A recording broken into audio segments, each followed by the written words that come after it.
In his prime, Douglas Ford was a legend, a master magician who could turn entire monster hordes into ash with a single word. Back in those days, he commanded the flames of wrath to decimate anything that stood in his way. His signature move, Salamander, was a massive wall of fire that left nothing but scorched earth behind. People called him the strongest, a man whose power was as terrifying as it was awe-inspiring. Most of his glory days were spent in Balzac, the bustling capital where every adventurer dreamed of making it big.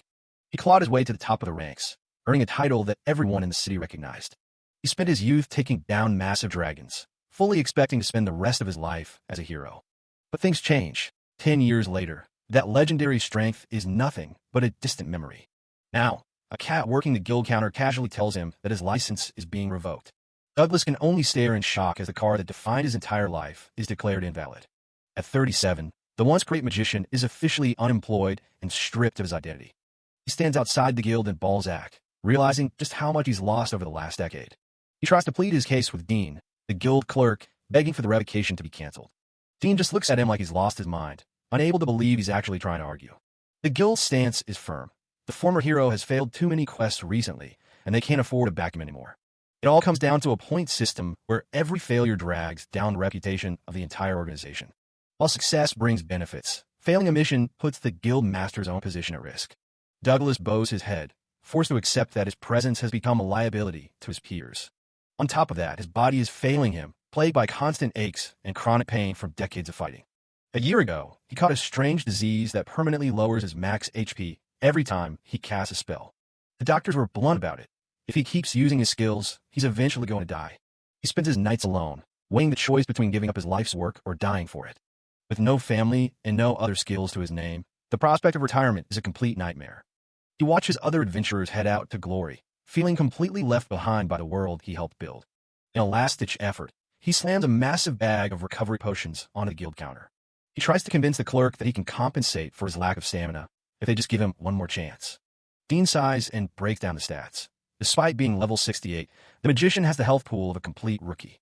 His HP is stuck in the single digits, meaning even a minor scratch would probably kill him instantly. He finally gives up, walking away from the counter with nothing but his pride in tatters. He spots the guild master and thinks maybe his old boss will show him some compassion. But the man just gives him a cold, hard stare that says everything his voice won't. He tells Douglas to stop making a scene and just accept that his time is over. Other adventurers in the hall start whispering, laughing at the fallen legend as he passes by. The master claims they're doing this for his own good, so he doesn't end up dying a meaningless death. He can only grip the edge of the counter, his legendary status reduced to a pile of paper. He walks out into the sunlight of the capital, a man who has lost his place in the world. He ends up on the streets, broke and without any decent gear left to his name. There's nothing left for him at Balzac, so he decides to pack his bags and leave for good. As he's leaving, he runs into the current top party, the same group that kicked him out months ago. They're all 20 years younger than him, and have improved at speed he can never match. He tries to sneak past, but fate isn't that kind, and they spot him in the middle of the street. The party leader, Alan, calls him an old man, while the healer Fanny greets him with a pitying smile.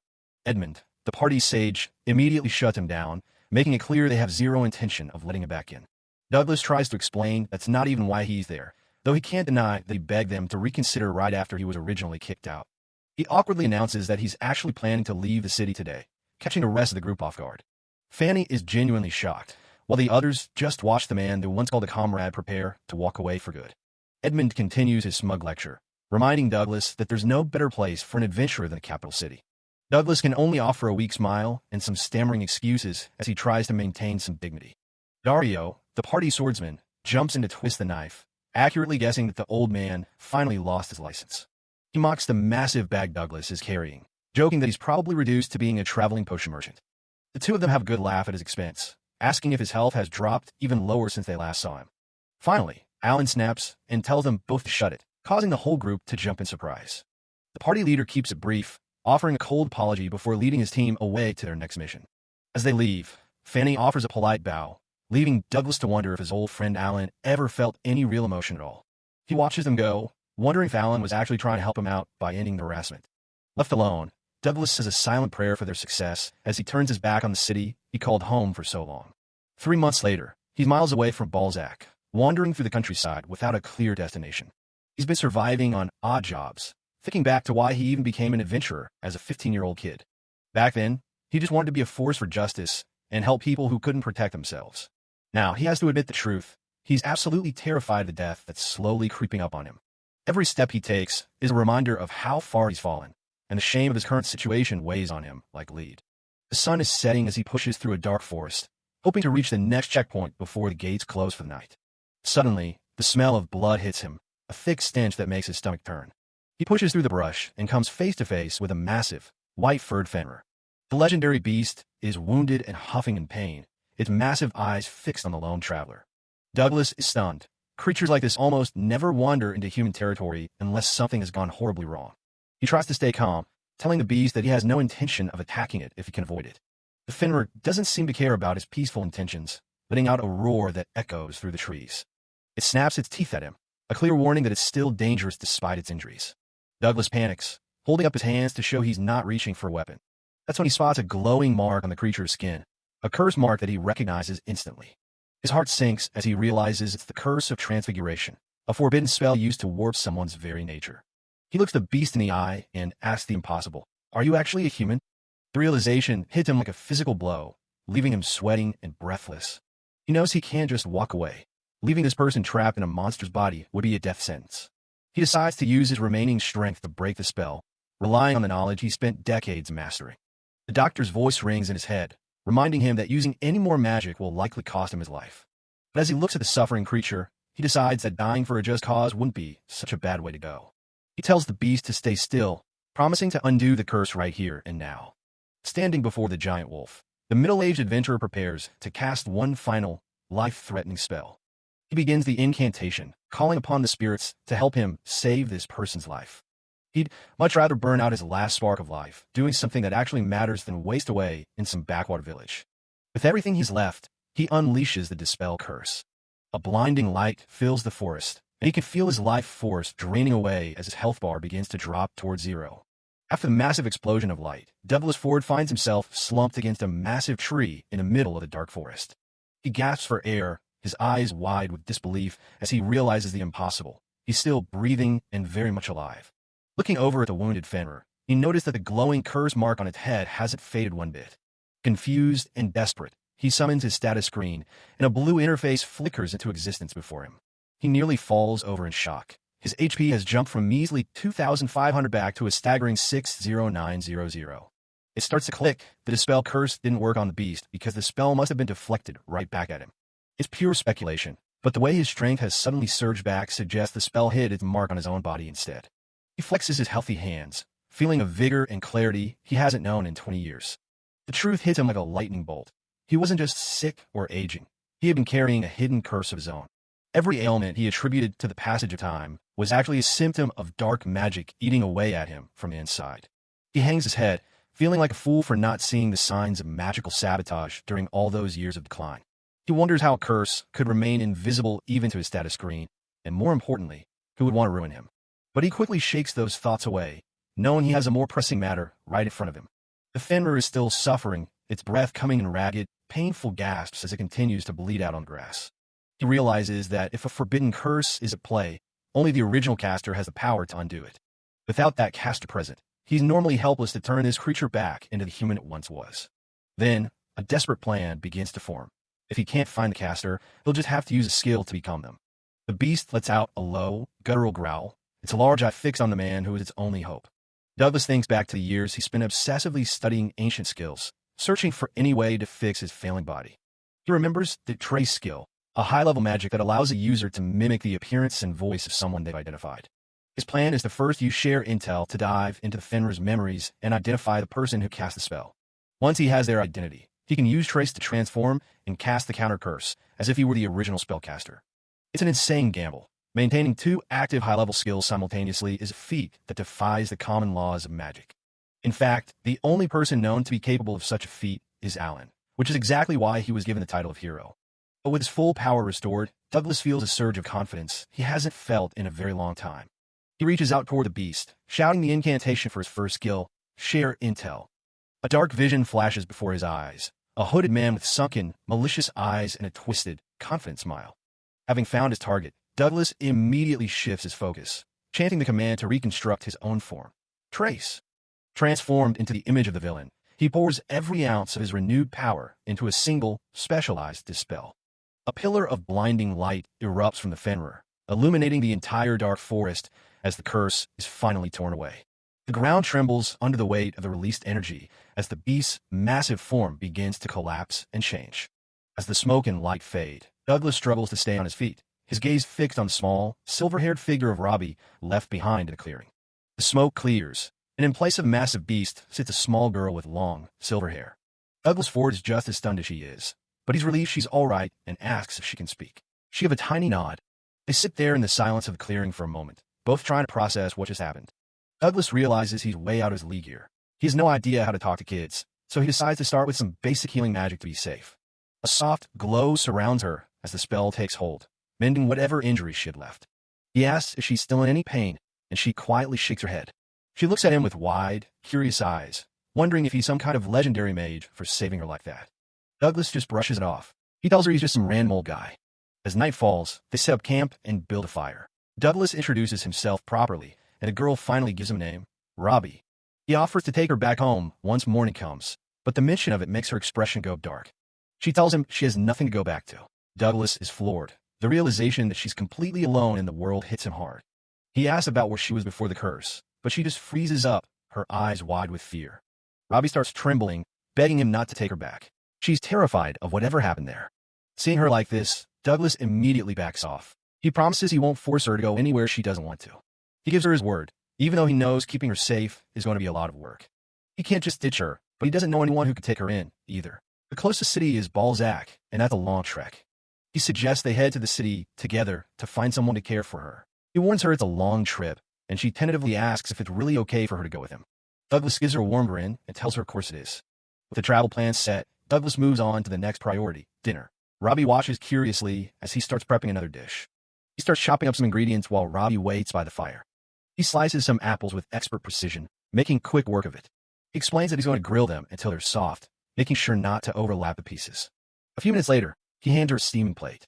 It's a simple feast, apple on toast, and a warm bowl of roaring pig soup. Robbie takes a sniff, and her eyes light up. Douglas warns her it's still hot. She takes a big bite. Her face lights up immediately. It's clearly the best thing she's ever tasted. Douglas can't help but laugh, happy to see her enjoying herself. He takes a bite of his own, the crunch satisfying after a long day. The sweet and sour of the grilled apple is a perfect match for the dry bread. The soup is just as good, rich with flavor from the jerky fat. Suddenly, Robbie lets out a little cry, catching Douglas completely off guard. He panics, thinking she's hurt or that something's wrong with the food. He starts rambling, asking if she's in pain or if she didn't like the meal. Robbie shakes her head, tears welling up in her eyes. It's not that she hates it. It's just so delicious that she can't help it. She looks him in the eye and thanks him for saving her life. Douglas is quiet for a moment. He always wanted to live for others and do the right thing, but seeing how much this meant to her hits him differently. Under a vast, starry sky, their journey together officially begins. The next morning, Robbie wakes up feeling guilty for sleeping so long while he stood watch. Douglas just tells her not to worry about it. Growing kids need their rest. Before they set off, Douglas pulls out a large leather bag. Robbie watches, confused, as he starts working on the material. He uses some rope to fashion the bags into makeshift shoes for her. It's not much, but it'll protect her feet. Robbie is clearly touched by how much he cares. As they finish packing up, Robbie notices something shining in grass and holds it up. Douglas's eyes go wide. He recognizes that dragon's ruby necklace anywhere. Douglas holds up the necklace Robbie found, asking if it looks familiar to her. He examines it closely. It's clearly a high-end magic accessory, and finding it this deep in the mountains is definitely suspicious. Robbie just shakes her head. She doesn't remember a thing about it. He asks if she wants to wear it, but she quickly declines. They decide to just sell it for some quick cash when they reach town. Checking a map, they're way up in the northern region of the Reef Kingdom. To reach the capital, Balzac, they'll have to trek all the way south. The north is basically just endless forest and wilderness with zero roads, so it's going to be a rough walk. As they travel, Douglas finds himself talking way more than usual. He's always been a loner, but having Robbie listen so intently to his old travel stories actually feels nice. They finally make it to McFadden, a tiny village that's basically just an inn, a church, and a general store. Douglas goes straight to a traveling merchant to get Robbie some essentials. 2 sets of clothes, shoes, and everything else she's missing. The merchant assumes she's his daughter, and Douglas just goes with it, trying to figure out what kind of shoes would be best for her. The guy recommends wooden shoes since they're great for keeping feet dry and handling cold.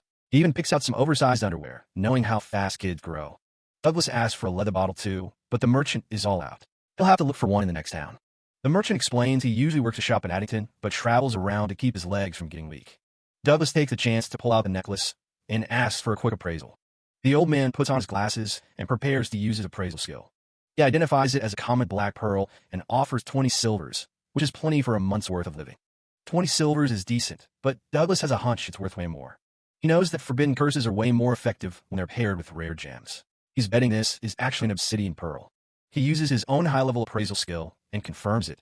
This thing is an incredibly rare jewel from Black Tiger. The merchant and his assistant are absolutely floored. They can't believe a random traveler has such a high-level skill. Douglas just calmly repeats it. It's definitely an obsidian pearl. The merchant is stunned. He thought Douglas was just a wanderer, but now he's wondering if he's secretly a master merchant. The guy realizes only a high-level adventurer could have learned a skill that powerful. Douglas just plays it off, saying he's not that strong and just happens to have a few tricks up his sleeve.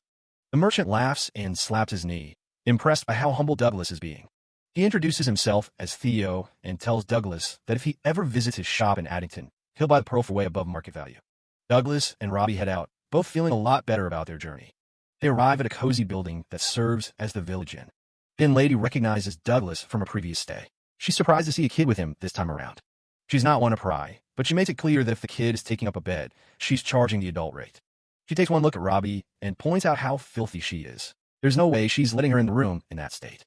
She tells Douglas to take her to the backyard and use the wash basin to clean her up. Douglas agrees. He realizes he doesn't even need to go fetch water now that he has his magic back. He casts a water magic spell on Dean, and the basin fills instantly. Robbie watches in absolute awe as giant blobs of water manifest out of thin air. She's never seen anything like it. To her, Douglas is practically a wizard.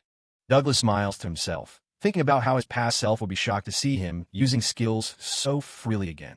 While she's washing, Robbie mentions she found something else near the necklace. She holds out a ring and asks if it's worth anything. Douglas takes one look at the ring and his heart skips a beat. Memories of a tragic past come flooding back. The day demons killed his parents right in front of him. He remembers Alan sitting on a ledge, swearing to get revenge for his family. Alan had vowed it on this very ring, a keepsake from his mother. Douglas is paralyzed by the realization. Is this Alan's? Douglas stares at the ring in his hand, the realization hitting him like a physical blow. It's a dragon's ruby ring, the very keepsake Alan cherished most. He's not imagining things. This is definitely it. He tries to make sense of it. He doesn't remember Alan ever giving him this ring, and there's no way he could have brought it along by accident. So why would it be out on that mountain, right where he found Robbie? Deep down, he knows the answer, but he just doesn't want to believe it. He looks over at Robbie, who is still washing herself in the basin, completely unaware of his turmoil. Pieces of the puzzle start falling into place. There's a necklace used to enhance curses near Robbie, and this ring too. He only regained his strength because the dispel curse he cast on Robbie deflected back onto himself. The bitter truth settles in his stomach. Alan is the one who cursed him. The man he called his friend is the one who took everything from him. He remembers the look on Alan's face when he left, the way he seemed to enjoy Douglas's misery. Why would he help him back then just to condemn him to such a wretched fate? It's even worse than just being terrible. It's sadistic. He can't believe an old friend made him lose his adventurer's license and practically turned him into a living corpse. Robbie suddenly splashes water, snapping him out of his dark thoughts. He wonders what he could have possibly done to make him so angry. He has no idea. He guesses he's just insensitive, unable to even tell when someone genuinely hates him. Robbie looks up, noticing the strange expression on his face. She asks what's wrong, sensing that something is bothering him. He forces a small, tired smile and tells her it's nothing, that he's fine. But he's a terrible liar, and they both know it. Robbie isn't buying it. She tells him he's making the same face he usually makes when he's in pain. She can see right through him. Douglas is caught off guard. He realizes he's way too bad at lying, especially to a kid as sharp as Robbie. He needs to be more honest with her. He sighs, watching the water ripple in the basin. She's right. There's no point in hiding his feelings anymore. He owes her the truth, or at least a part of it.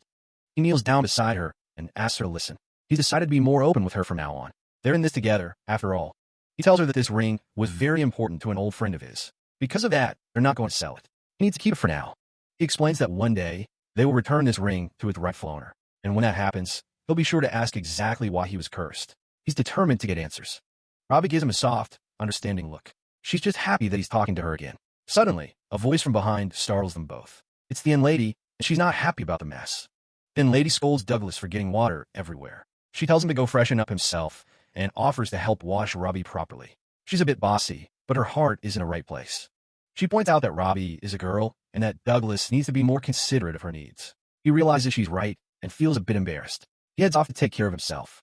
Douglas scratches the back of his head as he walks away. He thought it would be fine since she's still just a kid, but he clearly has a lot to learn about being a parent. He needs to try harder.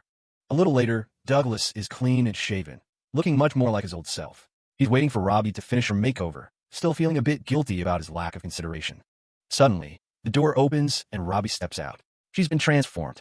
Her long, tangled hair has been trimmed into neat bangs, and she's wearing the new clothes Douglas bought her. The lady proudly presents her work. Robbie looks adorable, like a completely different person. She's blushing slightly, clearly pleased with her new look. Douglas is speechless. Douglas manages to find his voice and tells her she looks very childlike and cute. Robbie beams at the compliment, while the lady smiles, satisfied with the results. It's a rare moment of peace for them. They head to the common room for a meal. Then Liddy brings them some food and starts chatting. She was wondering why Douglas was staying in such a small village again, but now she thinks she knows the reason. She assumes he was traveling to pick up his daughter. Douglas doesn't correct her, just listening to the chatter of the other guests. He's starting to get used to the idea of being a father figure. Then Lady tells Robbie it must be fun traveling with her dad. Robbie looks up, a bit surprised by the word dad. She hasn't had any family for a long time, so it's a strange but nice feeling. Douglas watches her, wondering what she's thinking. Robbie had told him she didn't have any family before. He wonders if she misses her real father or if he's already gone. He realizes he still hasn't properly asked her about her past. He didn't want to prod at the wound, knowing how painful it can be. He'll wait until she's ready to talk about it. He takes a sip of his drink, his thoughts drifting. They'll be traveling together for a few months still, even if they'll be parting ways once they reach Balzac. That's the plan, anyway. But he feels like completely distancing himself from her would be a little cruel. She's been through so much, and she's finally started to trust him. He's not sure how he should treat her, but he wants to do right by her. He looks at Robbie's blushing, happy face and makes a decision. He'll take it one step at a time. He'll be there for her as long as she needs him. That's the least he can do. He guesses it should be fine if he slowly gets close to her. He looks at their feet under the table, her new shoes next to his worn boots. They're a strange pair, but maybe that's exactly what they both need right now. Douglas lies on the bed, staring at the ceiling and trying to figure out how he's going to make a living now. He looks over at Robbie, who's sound asleep beside him, and realizes he has a lot more than just himself to worry about now.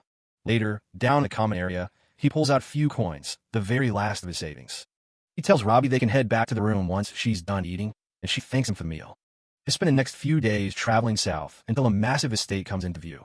They finally arrived in Addington, the famous town of benevolence, where he's hoping to find some steady work. Most well-sized cities have orphanages, but the one here, run by a man named Matlock, is unusually fancy. As they walk through town, the locals can't stop raving about the director using his own wealth to fund the place. Douglas thinks it's great there are such good people left in the world, while Robbie just stays quiet. A fancy carriage rattles past them, catching the little girl's eye as they navigate the busy streets. Douglas notices her staring and promises she'll get to ride in one eventually. Just then, they spot a group of kids running toward a large man standing at Garden Gate. It's the director himself, Matlock, and he seems to be a hit with all the orphans. Douglas is surprised to see the kids dressed like little nobles, and he immediately starts feeling self-conscious about Robbie's plain clothes. He catches her looking at them and worries she's feeling jealous of their fancy outfits. Suddenly, one of the kids comes running toward Robbie, and she barely has time to react. Matlock steps in to keep the kids from crashing into her, moving with surprising speed for a guy his size. He apologizes profusely, saying his children are a bit over-energetic today. Douglas asks Robbie if she's okay as the director keeps up his saintly act. But the conversation takes a sharp turn when Matlock realizes something. The two of them aren't actually related. Douglas is caught off guard, wondering how the hell this guy figured it out so fast. Matlock explains that he saw her hesitate for a split second before taking Douglas's hand. He asks what their story is, his smile never wavering as he watches them. Douglas awkwardly admits they only became family recently, his heart racing as he worries the guy thinks he's a kidnapper. Matlock sighs, commenting on how drastically Douglas's life must have changed to be traveling alone with a child. Douglas realizes he said too much as the director starts pointing out how difficult his current circumstances must be. The man formally introduces himself as Matlock and offers to lend an ear if Douglas needs help. He goes on about how much of an inconvenience it must be to travel with a young child who needs constant protection and funding. He mentions his orphanage takes in children for all sorts of reasons, dropping a very heavy hint. Realizing the guy is suggesting he dump Robbie there, Douglas panics, grabs her, and makes a run for it. Back at the inn that evening, the mood is heavy as Douglas watches Robbie sit silently on the edge of the bed. She's just been staring at her clothes for the last hour, and Douglas is convinced she's comparing herself to the kids at the orphanage. Robbie looks up and asks if the clothes he bought her were expensive. When he tells her they were actually really cheap, she lets out a small sigh of relief. Douglas is confused. He thought she'd be upset they weren't the fancy stuff the orphans had. He starts overthinking, wondering if she'd actually have a better, easier life if he left her with Matlock. Finally, he can't help it and asks her point blank if she wants to go to the orphanage. Robbie freezes, looking completely stunned that he'd even suggest such a thing. He tries to backtrack, saying he just wants to know how she feels so he doesn't force her into a difficult life. Robbie remains silent, casting her eyes downward as she gives a tiny, hesitant nod. Douglas is flooded with relief, glad he hasn't messed things up with her just yet. He tells her he needs to head out for a bit to clear his head, promising to be right back soon. Douglas walks through the streets of Addington, clutching a small gift box he just bought for Robbie. It's a simple ribbon, and he wishes he could have gotten her something better, but he truly hopes she'll like it. He gets back to the inn and calls out for her, ready to apologize for the night before. But the room is dead silent, and his heart sinks when he spots a piece of paper sitting on the table. He picks it up, his hands shaking as he stares at the messy handwriting. It's a note from Robbie, thanking him for everything and stating she's decided to head to the orphanage after all. Douglas drops the note, completely crushed as he realizes he basically pushed her away with his own insecurities. He falls to his knees, telling himself that maybe it's for the best if she can live a more comfortable life there. The ribbon he bought lies forgotten on the floor, a painful reminder of his failed attempt at being father. Later that day, he drags himself over to Theo's general store, looking for a distraction from the crushing guilt. He's greeted by Theo's son, who's currently in the middle of a loud argument with his old man about the inventory. The young man spots Douglas and welcomes him back, asking if he's finally ready to sell that valuable necklace. Douglas pulls out the dragon's ruby, but his voice is hollow as he explains he's planning to return it to the girl later. The merchant is confused, wondering where Robbie is and why she doesn't have her property. When Douglas tells him she's at the orphanage, the guy calls her lucky to be under Director Matlock's care. He mentions that his dad, Theo, is the only person in town who has anything bad to say about the director. The guy explains how Matlock sets up the older kids with jobs in big cities or finds wealthy nobles to adopt them. He says they usually head to the port town of Shipton to cross the sea once they leave the nest. Douglas is surprised to hear about passenger ships. The guild hasn't allowed any to dock at Shipton for years. It brings back memories of when he was sent to the east 10 years ago to fight back the Demon King's invasion. The merchant explains that the director has old maritime connections that let him send ships out anytime. Douglas's face pales as he realizes the horrifying truth of what's happening in the east. He knows the demons have recently retaken that territory, making it one of the most dangerous places on Earth. He realizes that if Matlock is sending kids there, he's unknowingly shipping them off to a literal war zone. Panic sets in, and Douglas doesn't waste another second, dashing out of the store to save Robbie. He reaches the orphanage gate in record time, his lungs burning as he prepares for a confrontation. The door creaks open, and Matlock steps out, looking surprised to see Douglas back so soon. Douglas doesn't bother with pleasantries, telling the man point blank that he's there to pick up Robbie. Matlock keeps his cool, reminding Douglas that the girl came here of her own accord. He leads Douglas toward the back garden, claiming Robbie should be out playing with the other children. Douglas scans the yard, his eyes finally landing on a familiar small figure sitting by the flower beds. He calls out her name and dashes toward her, ignoring the confused looks from everyone around. Robbie looks up, her eyes widening in shock as she asks why he's even here. Douglas kneels in front of her and reaches out his hand, telling her he's come to take her home. Robbie hesitates, her gaze dropping as she tries to hide her trembling hands. She tells him that if she stays with him, she'll just be a burden, and those words cut Douglas deeper than any blade. He realizes that Matlock's twisted words about parenting had sunk deep into her heart. He feels sick knowing that his own hesitation made her believe she was nothing but a problem to him. He remembers all the time she looked at him with that same worried expression, thinking her very existence was an inconvenience. Douglas bows his head, his voice cracking as he tells her just how sorry he is for making her feel that way. He admits he was only thinking about his own insecurities and completely failed to see how she was suffering. Looking her in the eyes, he tells her he's never once thought of her as a burden and asks if she'll come back to him. Robbie looks up at Douglas with tear-filled eyes, asking in a small voice if she really isn't a burden to him. Of course not, Douglas replies instantly, pulling her into a tight, protective embrace as she finally lets go of her fears. Robbie buries her face in his shoulder, sobbing as she admits that she never actually wanted to leave him. The touching moment is interrupted by a slow clap from Matlock, who mocks them with a fake display of being moved to tears. Matlock suggests they've had enough of spectacle and offers to guide them to the exit of the orphanage. But Douglas doesn't move, his expression hardening as he asks the director why he's really sending children to the eastern continent. Matlock smiles, claiming it's a wonderful place and that the children he's sent there are living happily in a festive atmosphere. He paints a picture of a vibrant city where every day is a celebration, but Douglas knows better than to believe a single word of it. Douglas's jaw tightens. He's seen the reality of the East with his own eyes, and it's nothing like the director's lies. He reveals that the eastern continent fell to the Demon King's elite 3 years ago, with the city of Bourbon now firmly under their control. Matlock laughs off the accusation, insisting that he's visited the city himself and that visitors are never allowed to leave anyway. Douglas stares him down with a cold, unwavering gaze, repeating that he has seen the truth of that city for himself. Sensing the shift in tone, Matlock suddenly turns to the other children in the yard and tells them to return to the mansion immediately. Douglas notes the sudden evacuation, realizing the director is clearing the area so he can deal with him without witnesses. Matlock's facade finally cracks, his face twisting into a sneer as he declares he won't let Douglas soil his precious merchandise. A group of armed thugs emerges from the shadows, surrounding Douglas and Robbie with weapons drawn. Douglas pulls Robbie behind him, warning her to stay close and remember what's about to happen. His eyes blaze with a terrifying intensity as he prepares to show these people why he was once a top-tier adventurer. Robbie watches him with wide, fearful eyes, clutching her cloak as the tension in the air reaches a breaking point. Matlock screams for his men to kill Douglas, but Douglas is already chanting a powerful spell, calling upon the frost of the goddess. Matlock stumbles back in terror, unable to believe that a man who looked like a simple commoner can wield such high-level attack magic. Douglas steps forward through the mist, coldly telling Matlock that he could just leave him here to freeze to death with the rest of them. Matlock tries to call his bluff, stammering that Douglas doesn't have the face of a killer, but he's met with a bone-chilling grin. Douglas's expression is so predatory that even he realizes he might have overdone it with the creepy look. He tells Matlock that a confession isn't even necessary, as there are clearly others here who know exactly what he's been up to. Under the pressure of Douglas's gaze, Matlock snaps, blabbing about how he sold the children to brothels and perverted nobles. He then starts screaming for the police to help him, acting like he's the victim as several town guards rush onto the scene. Thinking the guards are his salvation, Matlock's confidence returns as he prepares to launch a fire spell of his own. He calls upon holy fire spirits to lend him their wrath, unleashing a salamander blast directly at Douglas.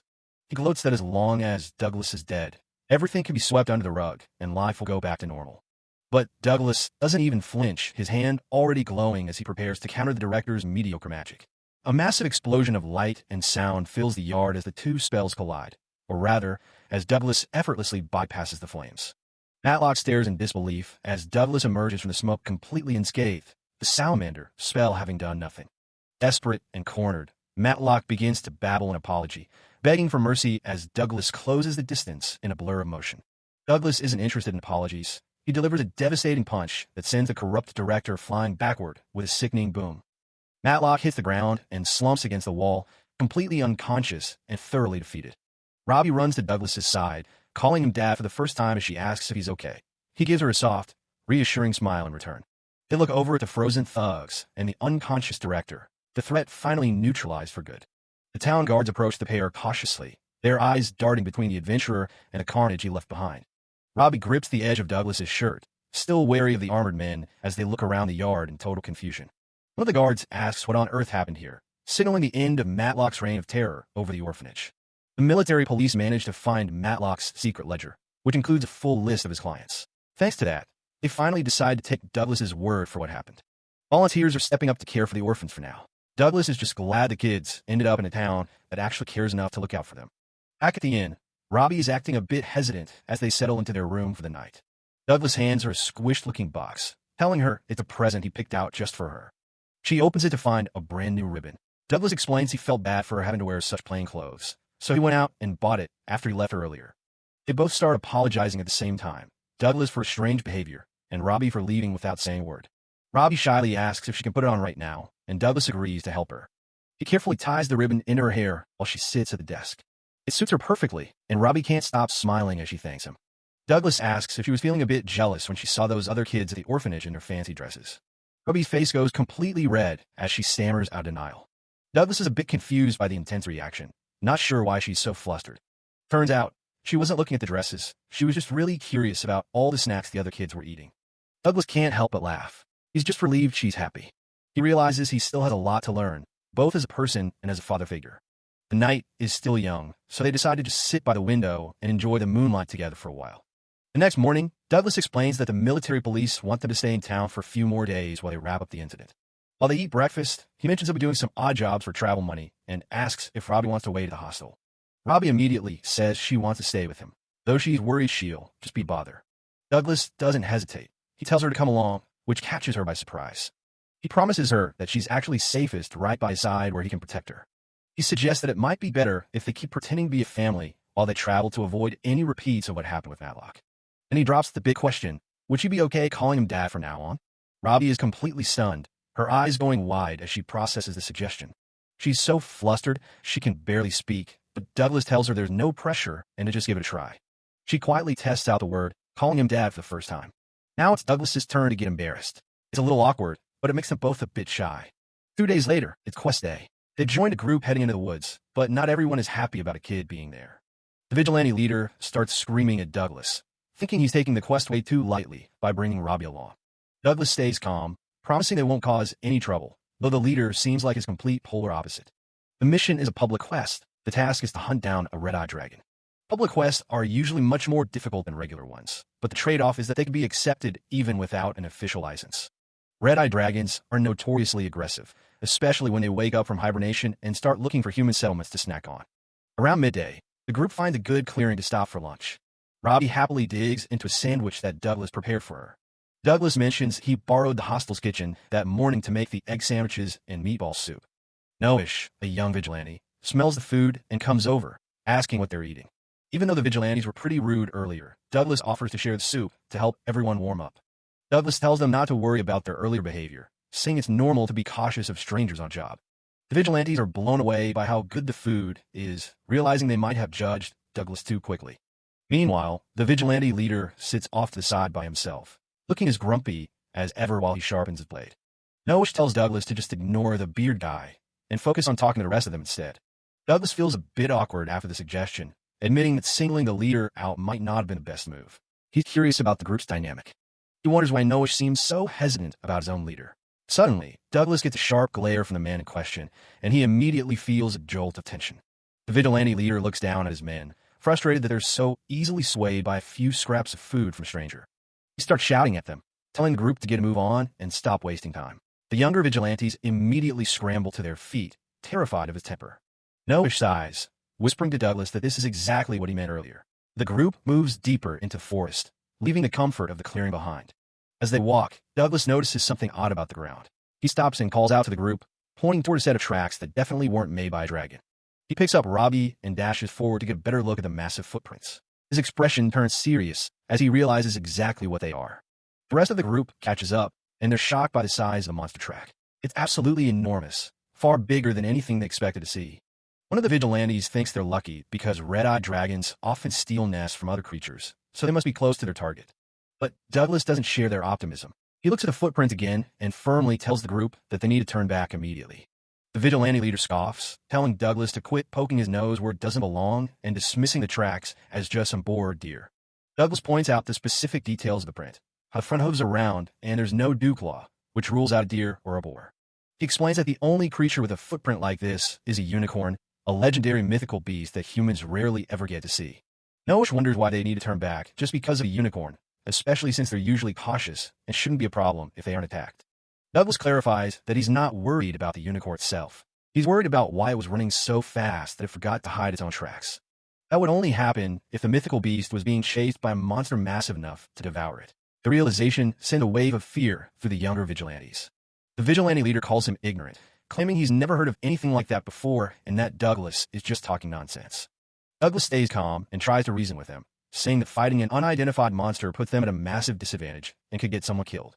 The leader loses his temper completely and tells Douglas to shut the hell up. He's done listening to what he thinks are just cowardly excuses. He accuses Douglas of chickening out and just wanted to save face before he runs away alone. The younger guys are stuck in the middle, looking terrified. The leader tells him to just run home if he wants, stomping away deeper into the woods without a second look. Douglas can only watch and go. Douglas looks down at another print, a much larger, more menacing one that's barely visible in the dirt. He knows they're heading straight for a nightmare. Noish apologizes for his leader's behavior and suggests that Douglas and Robbie should at least head back where it's safe. But Douglas refuses to leave the group behind. Noish is surprised, calling Douglas quite the parent. He notices how different he's compared to their grumpy leader, who usually just barks orders. He explains that even though they aren't blood-related, everyone in the group looks up to the leader because he saved their lives countless times. To them, he's like a father. But after years in the Corps, Noish feels like he'll never get along with the guy and is even considering quitting. Douglas listens quietly to his story. He realizes that even if the leader is gruff, he's acting that way because he feels a deep responsibility to protect the younger members. It's a dynamic Douglas now understands. Douglas calls out to Noish, wanting to share what he's realized. He's starting to see the leader in a different light, despite his hostility. He tells Noah that the leader probably seems so awkward because he's constantly focused on everyone's safety above all else. Douglas points out that the man was keeping watch while they ate and immediately led from the front once they hit the mountain path. He's not a hater, he's just protective. Noah is a bit stunned by the explanation, looking away and reflecting on his own role in the group. He feels like he's just a burden who can't even do his part. He looks at Robbie and wonders if there's really any difference between them. He's searching for his own sense of purpose within the vigilante corps. Robbie looks back at him, her expression soft, as if she understands exactly what he's feeling. But before anything else can be said, a scream pierces the air. The group jolts at the sound of the shout coming from the path ahead. There's a sudden rustling in the tall grass as something moves nearby. They rush forward to see what's wrong and find the path littered with the bloodied remains of several monsters. The carnage is absolute. Douglas pulls Robbie close and tells her not to look. Even the battle-hardened vigilantes are frozen in shock by what they've found. The corpses aren't just any monsters, they're the red-eye dragons they were supposed to be hunting, and they've all been slaughtered. Red-eye dragons are rank B monsters, so if something here can hunt them this easily, it's a level of power that shouldn't exist in these woods. Douglas's expression hardens. He knows exactly what this means. A monster this strong with no dungeon nearby is almost unheard of. The group looks toward a nearby grove of trees, the blood splattered high up on the trunks. The situation just went from a standard hunt to a desperate fight for survival. Douglas notices the blood was smeared by something long and heavy, like a tail. He realizes the predator used the red charcoal trees to mask its scent from them. He gasps as the terrifying truth hits him. It's not a rank B threat. They're dealing with something far, far worse. A sudden silence falls over the mountain, broken only by the frantic flapping of birds fleeing the area. Something massive is approaching. From the shadows above, the diabolic black dragon descends, its presence alone enough to make the air feel heavy. Douglas pulls Robbie close, shielding her from the terrifying sight. Douglas identifies the beast with dread. It's an SS-rank diabolic black dragon, a legendary king among dragons capable of destroying an entire village in an hour. The vigilantes realize this beast has been preying on the red-eyed dragons they were hunting. Panic sets in, and they begin to flee in terror, knowing they're no match for such a monster. Douglas yells for them to stop, warning that this dragon specifically targets those who run away first. But his warnings fall on deaf ears as the group scatters. The dragon lands with a thunderous impact, the force of its arrival sending shockwaves through the forest and leveling trees in an instant. Dust and debris fill the air as the mountain itself seems to tremble under the dragon's weight. Douglas huddles low, keeping Robbie safe from the blast. The vigilante leader, though injured and on the ground, immediately shouts out to check if his men are okay, his protective instincts still sharp. Douglas confirms that he and Robbie are safe, but the situation is desperate. The dragon looms over them, its eyes glowing with predatory intent. In a selfless act of courage, the leader tells everyone to leave their gear and run. He intends to stay behind and act as bait to buy them time. Douglas tells him it's a crazy plan because there's no way he can escape a dragon on foot, especially with an injured leg. The monster is already preparing its next move. Douglas decides he can't stand by and watch. He starts to channel his mana, calling upon a deep well of strength as he prepares a high-level enhancement spell. Using the acceleration skill, Douglas's body becomes a blur of motion. He grips Robbie tightly, ensuring she's secure before he makes his move. In an instant, he is gone, leaving nothing but a trail of dust behind. The speed is so immense that the others can barely track his movement. Noish is stunned, realizing that Douglas must be a high-level enhancement spellcaster to move at such incredible speeds while carrying another person. Douglas warns the vigilantes to jump to the side. He senses the dragon is about to unleash its devastating fire breath. The dragon roars, its maw glowing with intense heat. Douglas continues his chant, focusing every ounce of his power for the coming clash. A massive torrent of fire erupts from the dragon, incinerating everything in its path. The leader can only watch in horror as the flames consume the forest. Douglas uses the flight skill to soar high above the flames. He carries Robbie effortlessly as he repositions himself for a counterattack. He knows he has to aim for a vital spot, like the dragon's throat, to end this quickly before more damage is done. He dives back toward the beast. However, he hesitates, realizing that a direct attack from this angle might catch the fleeing vigilantes in a crossfire. He has to find a safer way. He lands nearby with a heavy thud, just as Noish rushes toward the injured leader, refusing to leave his side any longer. Noish tells the leader to stand up, admitting that he always felt like he was being baited by the group and hated being the one who was always protected. The vigilante leader looks at the young man in surprise, seeing a new fire in his eyes that wasn't there before. Noish exclaims that seeing his senior struggle made him realize he wants to be the one providing help for once. He stands ready to face the dragon. Douglas and Robbie share a quiet moment of resolve as they watch the vigilantes find their courage. The dragon roars again, preparing another strike. The beast's roar echoes across the mountain, a sound of pure ancient fury. But Douglas isn't backing down.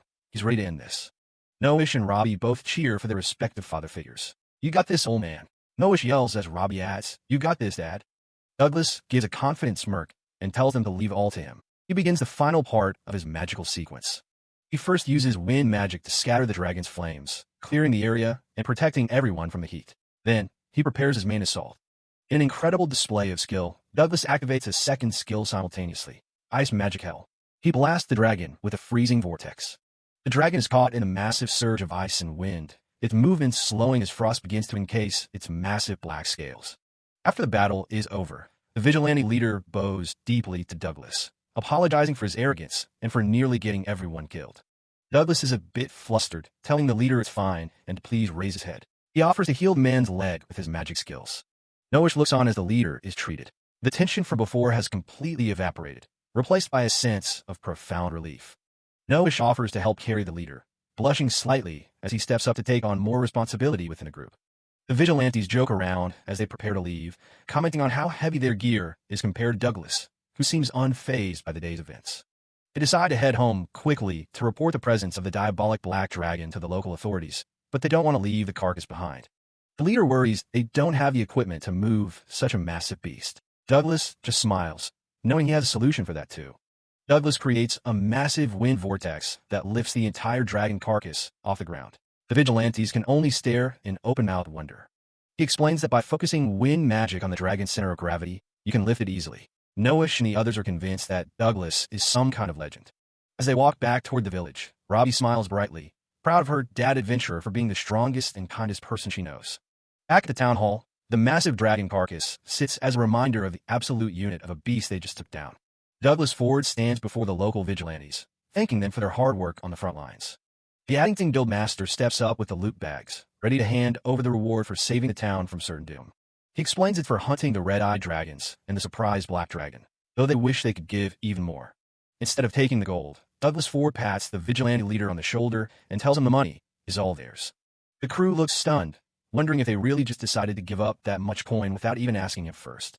Douglas Ford keeps it humble, claiming he was just the guy doing damage while they were the ones actually tanking the hits. The vigilantes just laughed off, saying they were basically just human punching bags while he did all the work. But Douglas Ford is firm on it. They won as a team, so they're splitting the loot right down the middle. The leader can't help but smile, clearly impressed by this guy's character. Suddenly, the Addington Guild Master strikes a pose, dramatically calling Douglas Ford kind to a fault just like the rumors said. He admits he got curious and did a little digging after the whole mess at the orphanage. Then he drops the bombshell. He found out Douglas Ford actually had his adventurer's license revoked. The man breaks a sweat. It wasn't exactly a secret, but having a guild master spell it out is pretty awkward. The Addington Guild Master quickly waves it off, saying he's not trying to be a jerk or anything. He actually checked with a Balzac guild, and they told him Douglas Ford was too weak, which he knows is total BS after seeing him fight. He gets serious for a second, getting ready to make a pitch that could change everything. Since Douglas Ford is clearly an S-tier fighter, he offers to have his guild reissue the license right now. Douglas Ford is floored. The idea of actually being an official adventurer again is something he never thought would happen. The Addington Guild Master leans in, asking if he's willing to take the deal. The vigilantes go wild, cheering at the thought of their hero officially joining the ranks. They ask if he gets to skip the registration test, but the Addington Guild Master isn't that soft. He still has to take it. The blonde Guild Master notices how much the locals already love Douglas Ford and says he's clearly got some natural leadership skills. He even offers to launch a formal investigation into why the Balzac Guild revoked his license in the first place. But Douglas Ford stops him right there, admitting the guild wasn't wrong because he really was useless back then. He realizes he's going to have to be honest about the curse if he wants to move forward. The vigilante leader is shocked when the man mentions being cursed, finally understanding why he was kicked out. The Addington Guild Master promises not to pry for more details, but thinks the tragic backstory will actually help him get the license back. Even Noish pipes up, saying he's just glad everything is finally looking up for the guy. Douglas Ford stares off, thinking about his old life and a friend who used to look down on him back in Balzac. He looks at his hand, realizing that with his powers back, he could finally ditch the crappy day jobs and go back to his peak. But then he looks over at the girl who's been following him this whole time and wonders if that's what he actually wants. Robbie is standing there, quietly gripping his cloak like she's afraid he might disappear. The Addington Guild Master is already hyped to go sign the paperwork, but Douglas Ford cuts him off with a hard no thanks. Everyone stops dead. They can't believe he's actually turning down a chance at his old life. The guild master tries to talk sense into him, saying this is a once-in-a-lifetime opportunity. Douglas Ford just bows politely and apologizes, saying it just doesn't feel right for him anymore. Seeing he won't budge, the Addington Guildmaster lets it go, joking that the strongest guildless wanderer has a nice ring to it anyway. With the formal stuff out of the way, the vigilante leader calls for the booze, decided that today is for celebrating. Douglas Ford watches them all partying, realizing his priorities have shifted completely. He puts a hand on Robbie's head, thinking about how he never could have imagined just sharing a laugh like this in his old life. He's finally having fun, and for now, that's more than enough.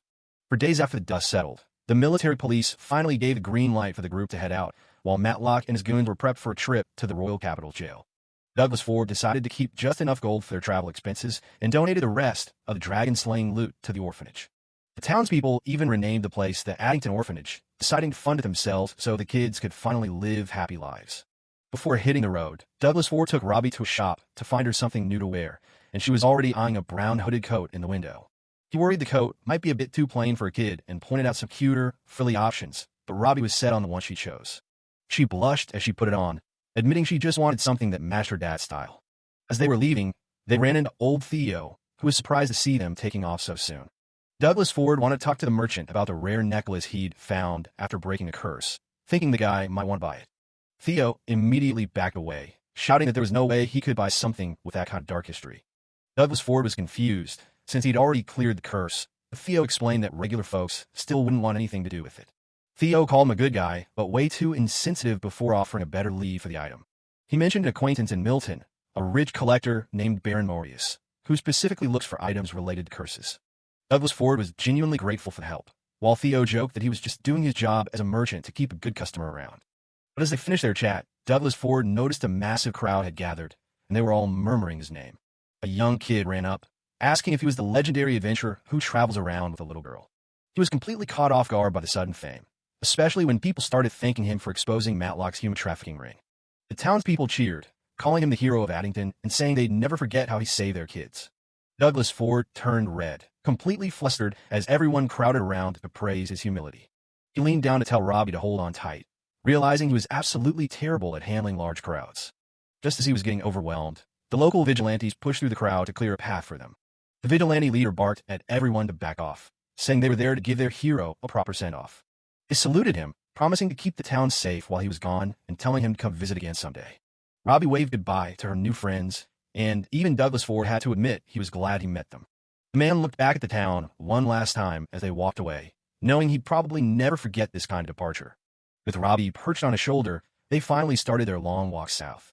2 days into their journey, they reached a quiet riverbank where they decided to stop and set up camp. The target was Milton, the city of pleasure, but they still had a lot of ground to cover before they got there. Douglas Ford looked at the clear water and asked Robbie if she liked fish, thinking it was the perfect time for a fresh lunch. Robbie was all in for some fishies, but she was confused when he said he wanted her to help him catch them without using magic skills. He gathered some chocolate vines, a sack, and some twigs to show her a bit of old-school wilderness survival. First, he tied the smaller twigs to a main branch to create a frame, explaining each step carefully. After making a hole in the sack and attaching it to the frame, he held up a brand-new, homemade fishing net. He waded into the water and asked Robbie to help chase the fish toward him, though she wasn't exactly sure how to do that. He laughed and told her to just go for it, promising he'd dry her clothes once they were done. Robbie jumped right into the water, splashing around as the silver-cherry trout darted past her. Douglas Ford tried to guide her, but they both just ended up making a huge mess in the river. Eventually, he managed to scoop a massive trout right out of the air with his net. Robbie cheered for their success, completely soaked but absolutely loving the experience. They got a fire going and roasted the fish right there on the riverbank, the smell filling the air. Douglas Ford explained that these trout were in season and tasted great with just a little salt, while Robbie happily dug into her meal. Douglas and Robbie are enjoying their meal by the fire. He gave her a shout-out for doing a great job catching dinner. He looks up at the sky, predicting it's going to rain later today. Robbie wonders if it's a magic skill, but Douglas says he's just reading the signs in the sky. He points out a thick thunderhead cloud and explains they usually bring sudden, heavy showers. The prediction comes true fast, and it's absolutely pouring on them in no time. They huddle together under their coats, but Douglas realizes this rain isn't letting up. They need to find real shelter soon. That's when he spots a carriage struggling on the road ahead. A hooded figure is desperately trying to move a heavy wagon stuck deep in the mud. Douglas calls out to offer a hand, but the driver is instantly on guard. An elf pulls a bow on him, flat out refusing to accept help from any human. Douglas is stunned. He didn't expect to run into an entire elf family out in the middle of nowhere. Most elves never leave their home forests and are famously cautious around outsiders. He keeps his distance and apologizes for scaring them, insisting he just wants to help. He mentions he's traveling with a kid too, hoping to build a little trust between them. The elf starts to lower his guard, admitting the luggage is way too heavy for them to lift alone. Douglas tells him to back up a bit so he can get to work on the carriage. The little elf boy asks if this is safe, while Douglas begins to channel his mana. He activates a strengthening spell, and his muscles immediately start to bulk up. With a massive grunt of muscle power, he single-handedly hoists the heavy carriage out of the muck. Everyone just stares in total disbelief at the sheer display of strength. The elf driver, Rui, apologizes for being rude and introduces himself and his son, Nikki. To show his thanks, Rui invites Douglas and Robbie back to their village for shelter.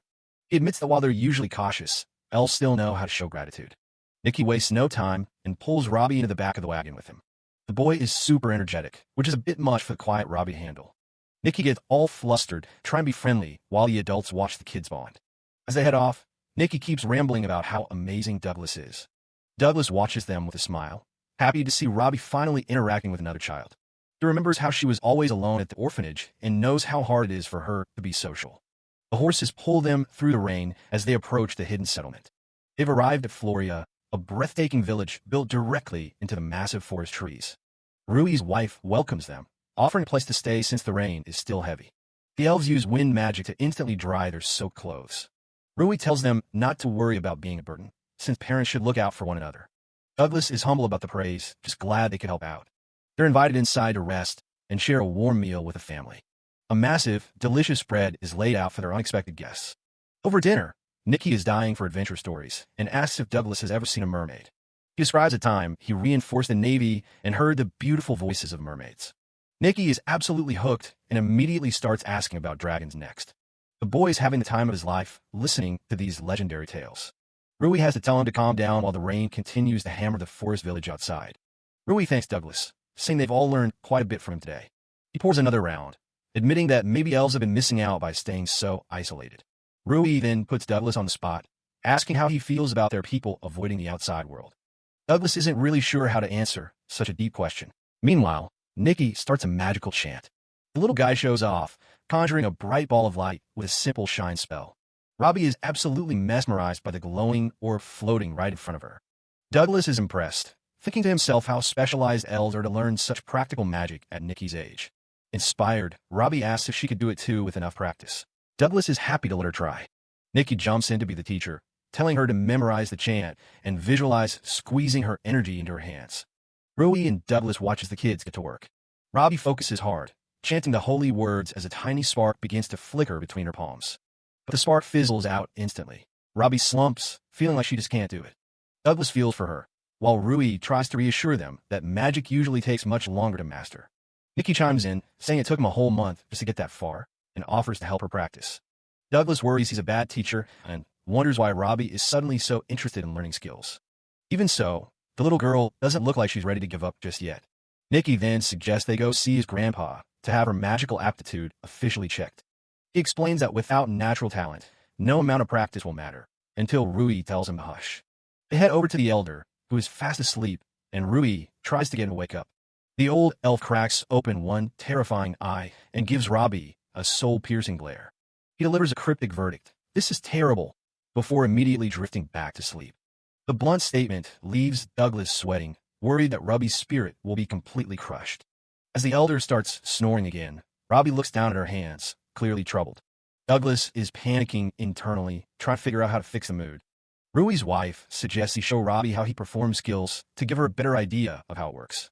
He agrees, deciding to demonstrate a basic shine spell for her to watch closely. He starts to gather his mana, but he hasn't quite adjusted to how much his power has grown. A blinding explosion of light erupts from his hands, completely whiting out the entire room. The flash is so intense, it leaves everyone dazed and disoriented. Douglas is mortified, realizing he put way too much juice into what was supposed to be a tiny light. As the spots clear from their eyes, the elder groggily asks if the sun just came up. Nikki thinks it was the coolest thing ever, but their moment is cut short by a violent crack of thunder. A massive bolt of lightning strikes a nearby treehouse with a deafening boom. The whole village shakes as the sound of a tree falling echoes through the forest. Douglas is shocked to learn the village doesn't have any lightning rods installed. Rui stands firm, stating that elves refuse to rely on the technology of other species.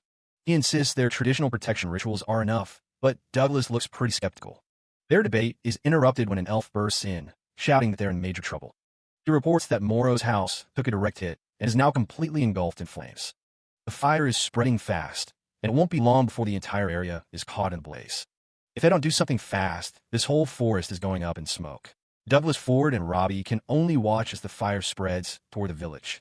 Douglas can't just sit there. He tells Rui he's heading out to help, even though the elf warns him how dangerous it is. The host tries to stop him. It's a long drop from the treehouse, but the man is already halfway out. He scoops up the girl and leaps, calling on a spell to surge through his muscles and prepare for the impact. Down they go. He hits the flight spell mid-air to slow their descent. Rui is just standing there at the window, completely blown away by what he's seeing. On the ground, things are desperate. An elf is literally on his knees begging for someone to save his family. His wife and kids are pinned under a burning tree near the edge of the inferno. It's a total nightmare. The rest of the village is doing their best with buckets, but the fire is way too much for them to handle.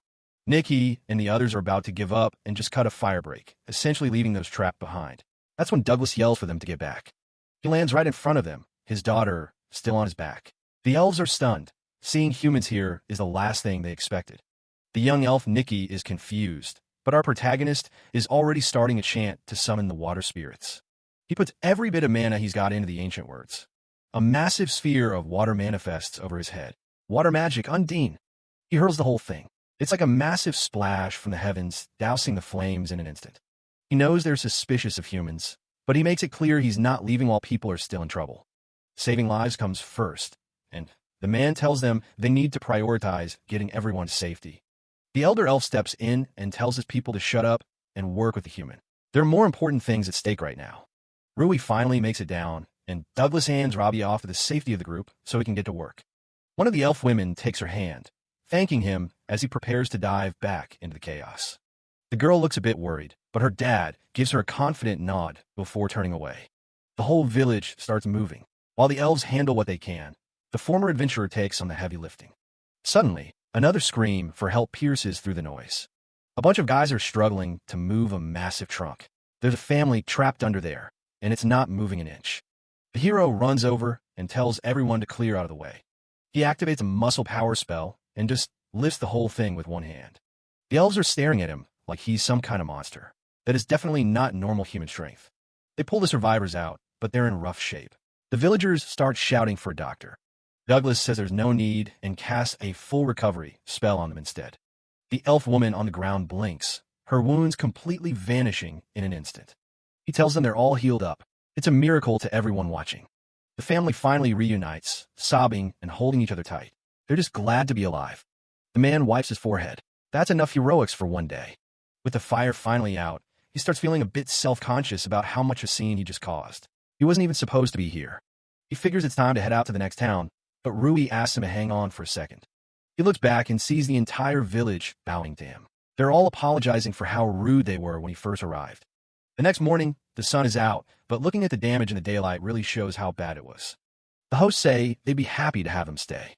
Douglas offers to help clean up the mess, and Robbie is eager to pitch in too. Nikki wants to help too, but the man tells him to stay back. It's no place for a kid.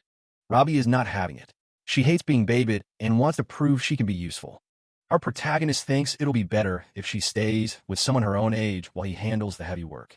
He goes to meet his friend, but it turns out the village children have already given him a new name, Mr. Muscleman. The village is bustling with gratitude. Everyone is thanking the Mr. Muscleman for his heroic rescue, and Douglas Ford is feeling a bit overwhelmed by all the attention. Nikki even tries to use the nickname as a rallying cry to get the other elves to work harder on the cleanup. Douglas just wants to help without the flashy title. He notices some of the elves are literally mimicking his poses, thinking it'll give them extra strength.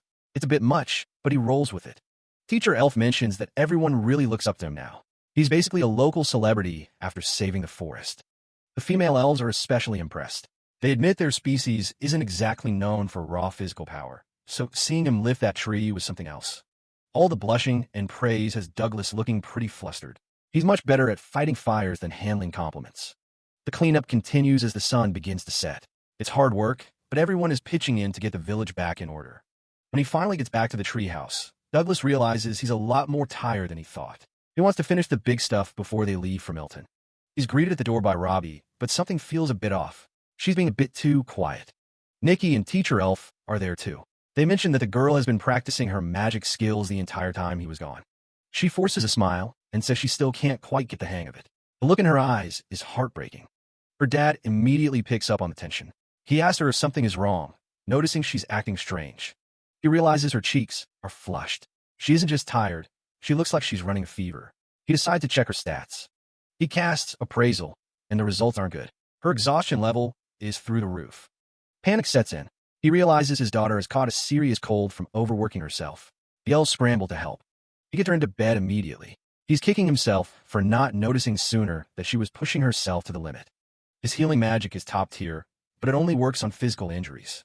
It can't just blink away a viral illness or pure exhaustion. He sits by her side, wondering why on earth she felt the need to go so hard in the magic training. Robbie starts apologizing through her tears. She mentions how she's been nothing but trouble ever since the dragon fight. She brings up the time Douglas got chewed out for bringing a kid along on a dangerous quest. It's clear that moment really stuck with her. The memory of being called out by the guild members still haunts her. She feels like she's holding him back from being a real hero. She's sobbing now, saying she's just a burden.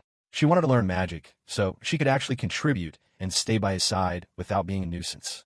Douglas is stunned. He had no idea she was carrying all this guilt. He tells her firmly that he has never once thought of her as a burden. He realizes he completely misread the situation this morning. He thought she just wanted to play with kids her own age, but she was actually trying to stay out of his way. He thinks back to all the danger he's dragged her through. Maybe keeping her so close for safety was actually hurting her more than he realized. Parenting is turning out to be way harder than any S-rank quest. He tells her that from now on, they'll make decisions together. He asks her to do the same for him, be honest about her feelings so he doesn't have to guess. They need to find a way to work through this as a team. Robbie nods, still looking a bit down, but she promises to keep trying her best to stop being a burden as soon as she can. He tells her to just focus on getting better for now. Pushing herself like this is only going to make him worry more. Teacher Elf comes back with news that a doctor is on the way. Douglas thanks her, finally able to breathe a little easier. He asks the girl if there's anything she wants to eat. He's willing to cook anything she can name. She asks for the soup he made on the day they first met. It's her ultimate comfort food. He gives her a gentle smile and heads to the kitchen. While he's working, the elf woman brings over a plate of apples carved into the shape of little rabbits. It's a nice touch for a sick kid. Douglas is genuinely impressed by the detail. He asks her if she can teach him how to do it. He knows Robbie would love them. She agrees, telling him he's a wonderful father. He insists he still has a lot to learn and keeps making mistakes. They both agree that raising a child is no easy task, but it's definitely the most rewarding thing a person can do. He starts practicing the apple carving while the soup simmers. It's a lot harder than it looks to get those ears just right. The elf watches him with a smile. It's a quiet, domestic moment after all the chaos of the fire. When the food is ready, he brings it back to the bedroom. He's even got his first attempt at the Mr. Rabbit apples ready. He asks the girl if she's got an appetite. She sits up, looking a little more like her usual self now that her dad is back. He shows her the plate, explaining that some of the apples are from Teacher Elf, but he made the messy ones himself. Robbie looks at the wonky little rabbit ears and can't help but smile. It's exactly what she needed to start feeling like herself again. Douglas Ford points out the poorly carved apples he made at the back of the plate, feeling a bit sheepish about his lack of craft skills.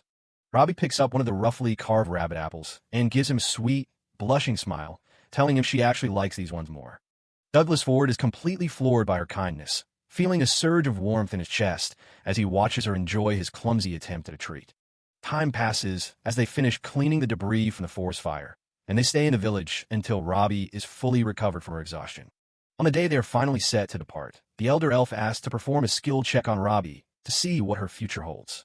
The Elder Elf's hand glows with a soft magical light as he reads Robbie's latent abilities, nodding to himself in discovery.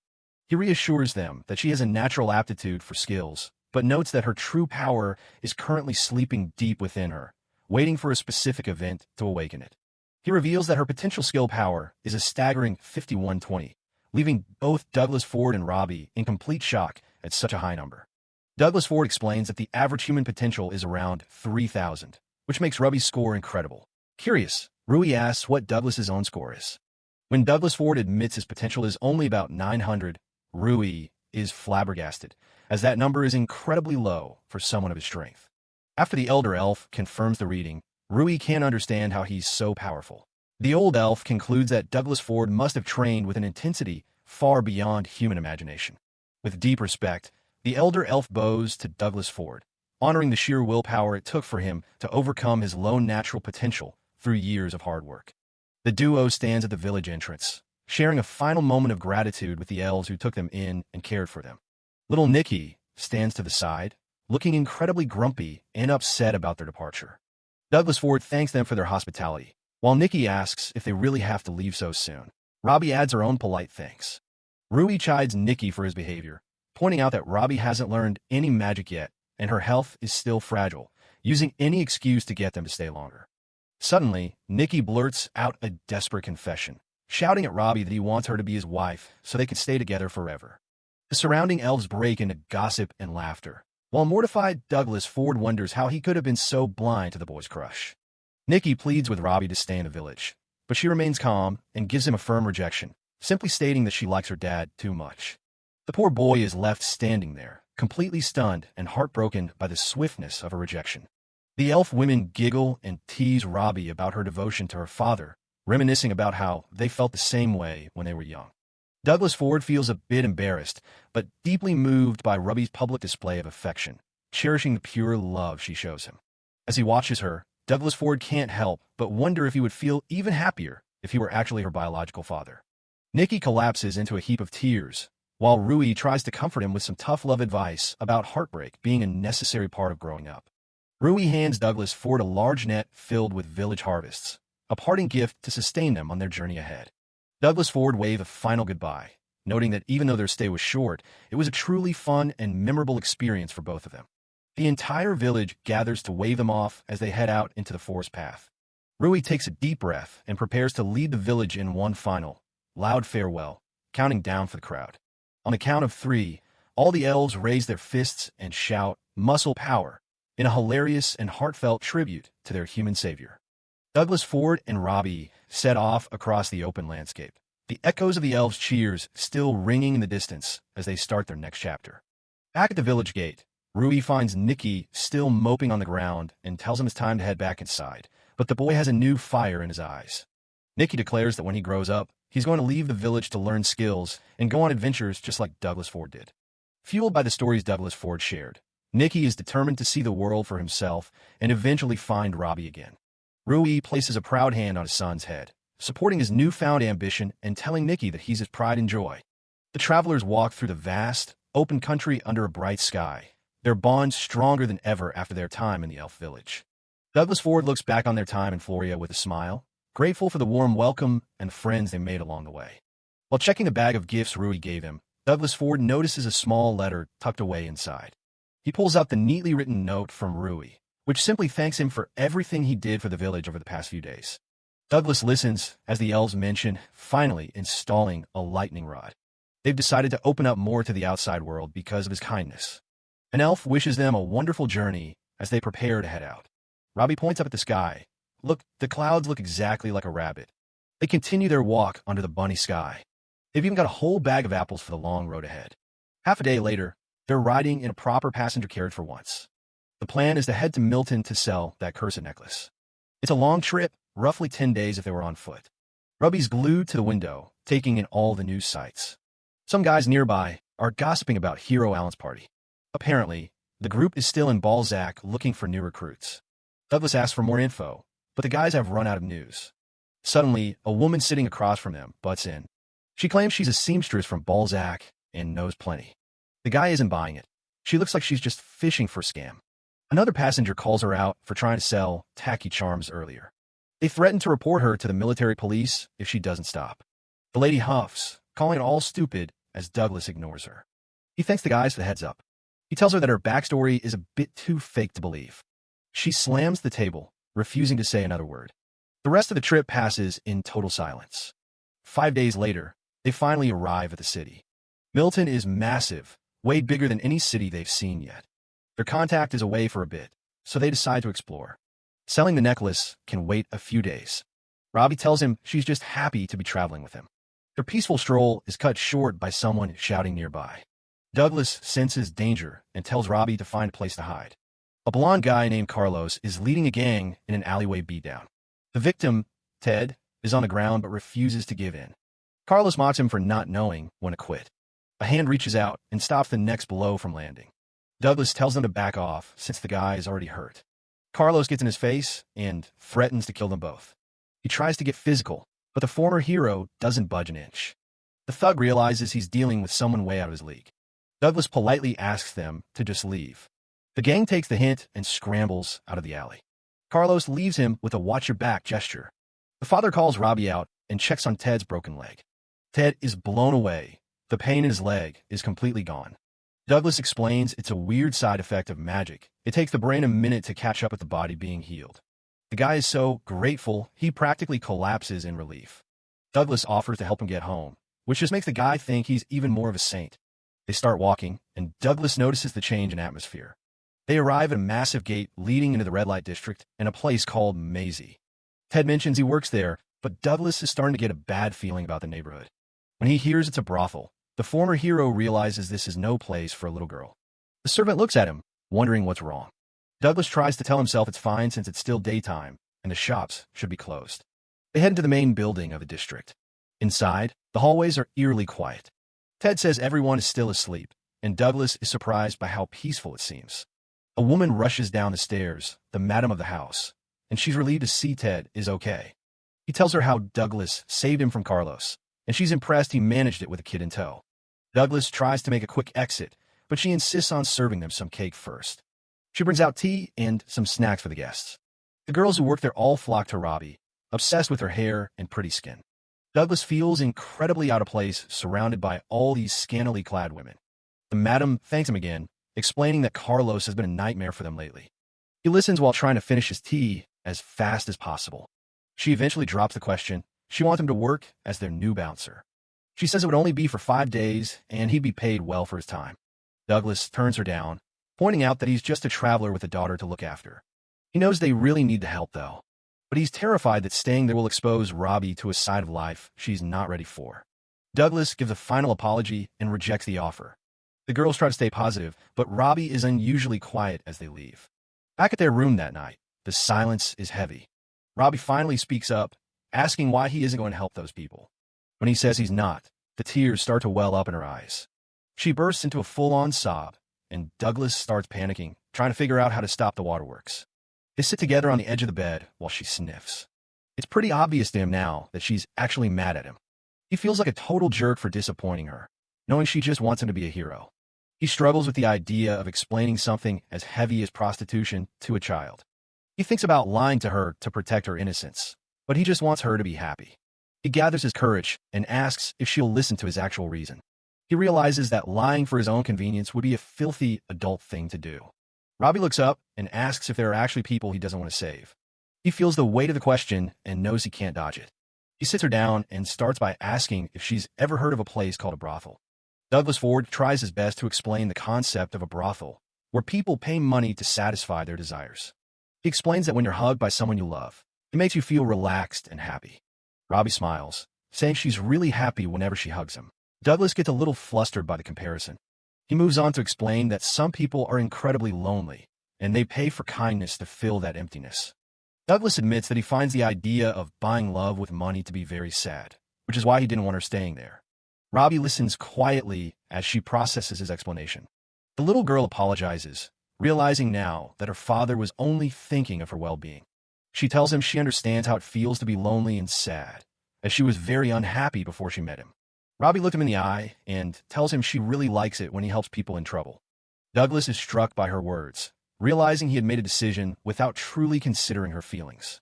He apologizes and tells Robbie that they will go back to the brothel tomorrow morning. The next day, they return to the red light district as the city begins to wake up. Douglas worries about the drunkard around them, but Robbie seems unfazed by the less-than-ideal scenery. He realizes that he doesn't need to overthink things. Robbie is more than capable of finding beauty in the world on her own. The former adventurer reflects on his own need to have a broader view of the world. He wants to grow as a person so he can protect what's dear to him without causing any harm. Suddenly, they hear shouting. A crowd has gathered outside of Maisie, drawn by the commotion. Carlos is back with his gang, demanding that they hand over Princess Rose and insulting the establishment. A calm but firm voice rings out, calling the men dogs and telling them to stop their yapping. A woman with long wavy brown hair, Princess Rose, steps forward into the light. The crowd is stunned by her beauty and presence as she stands her ground. Princess Rose tells them that since they've seen her face, they should be satisfied and go home. She further insults Carlos, saying she doesn't have time to play with a mutt like him. Losing his temper, Carlos grabs her by the neck and calls her a bitch. The blonde thug stops mid-insult as he senses a sudden, chilling presence behind him. Douglas Ford stands there, looming over the group with an incredibly menacing aura.